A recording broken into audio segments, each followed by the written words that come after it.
பிடிக்காது நேரியா எங்க போயிட்டு வரான் மூத்தாக்கி சத்தம் போடுறான் சாப்பிட்டு பதுங்கி பதுங்கி வரான் சூடு சிக்கன் கறி கண்டுபிடிச்சிட்டான் இத்தனை வயசாகுது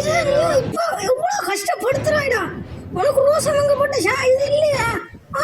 ஏன் இப்படி இருக்காய் நான் உனக்கு சொல்றேன் விளங்குதா இல்லையா தீனி பண்டாரம் தின்றதுக்கு வரையோட டைமுக்கு வந்துருவாய்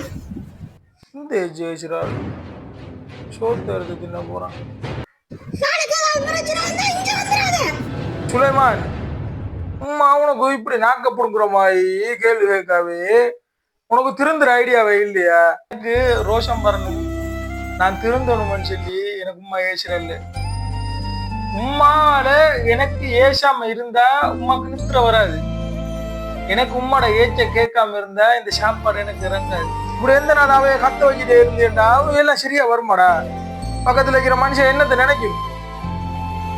இதுக்குள்ள உனக்கு சாப்பாடு வேறையா ஒரு கேடு எனக்காக வேண்டி சாப்பாட்டை வச்சு மூடி வச்சிருக்காங்களோ அதுதான் தாய்ப்பாசம் அதுக்கு ஈடு இணையே கிடையாது ஆனா ஒரு வகையில உம்மா சொல்றேன் சரிதான் நான் வீட்டை இருக்கிறல்ல வயசுக்கு மீறினாக்களோட சுத்தி திரியிறேன்னு செய்யறேன்னு நான் அந்த விஷயத்தை நான் இனி தவிர்த்து கொள்வேன் நான் என்னதான் நல்லது செஞ்சாலும் உம்மாவால எனக்கு ஏசாம இருக்கல உம்மாட ஏச்ச கேட்காட்டி எனக்கு நித்திரையும் வராது நான் என்ன தவறு செஞ்சாலும் வாரத்துக்கு லேட் ஆனாலும் எனக்காக வேண்டிய சாப்பாட்டை வச்சு மூடி வச்சிருக்கேன் அதுதான் உண்மையான தாய்ப்பாசம்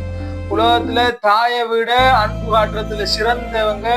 யாருமே இல்லை வேற எவருமே இல்லை அப்ப என்னத்துக்கு ரெண்டு பேரும் அடிமொழி பாடுறீங்க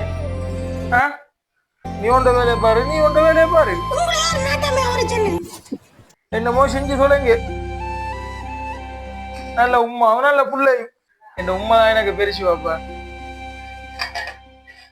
உங்களுக்கும் உங்களோட அம்மாவை பிடிக்கும்னா கமெண்ட்ல மறந்துடாம சொல்லுங்க.